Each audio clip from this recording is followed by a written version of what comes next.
તારી માને કે ટિફિન લઈને વાડી આવે હા યુ પણ ઘરમાંથી બહાર જ ન નીકળતું વરસાદ રહેતો નથી યાર માંડવી કરતા ખોડ જામી ગયું છે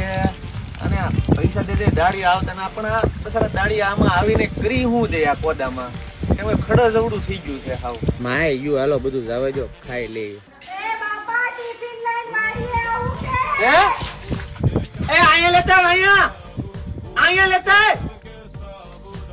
તમને બે ને છે ને મેં કીધું તું કે હમણાં વરાપ છે ત્યાં તમે છે ને બબે રાપા કાઢો પણ તું છે ને ઘેર ઘેર ટણકવા મારી અને આ છે ને ફોન માં જામી પીડી હું તમને પેલા કેતો હતો કે આનું વ્યવહાર હમણાં રેવાય જો પણ તમે કોઈ મારું માન્યા નહીં હવે બધું લઈ લો અમથા તાર બાપા એમ કેતા હતા કે 5-10 વીઘા હોય ને ત્યાં આપણે છોડી દેવી તાર બાપાએ છોડી તો દીધી પણ છોડી છે ને જમીન છોડી દીધી ક્યાં છે તમારા કુંવર એક કામ કરો આ એક કટકું વીધું ને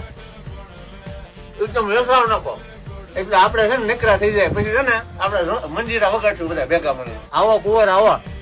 તું છે ને સાણી મને દેજો એક શબ્દ ન બોલતી તારે છે ને ભાઈ આખા ગામમાં સાળ ફોઈન બધું ફરવું અહીંયા સિંગમાં સોયાબીન માં ખડ જામી ગયું એનું તો તારે કઈ ધ્યાન નથી દેવાનું અહીંયા તારો બાપ એકલો ઢગડા કર્યા કરે હા રો પણ બાપા હું તમારે હેઠું છે ને સ્ટર્લિંગ કંપની નું સમશેરા કોમ્બો લેવાય જોતો જે લાંબા અને ગોળ પાંદડા વાળું ખડ આપણે મગફળી ને સોયાબીન માં છે ને એને આ દવા છે ને તળિયા ઝાટક કરી નાખશે અને માંડવીન સોયાબીન વાવ્યા પછી 10 દિવસે તમે સાટશો ને તો પાક ને છે ને કોઈ પણ જાતનું નુકસાન નહીં થાય વાહ તું તો દેવ નો દીધેલો નીકળો હું તો આને હવે રમી સમજતો હતો હવે તમે છે ને ખાઈને ઉપડો જાઓ અને ઘરે ભાઈ છે ને બનાવો મજા કરો પગ ક્યાં પીડ્યો મને દેતા જઈજો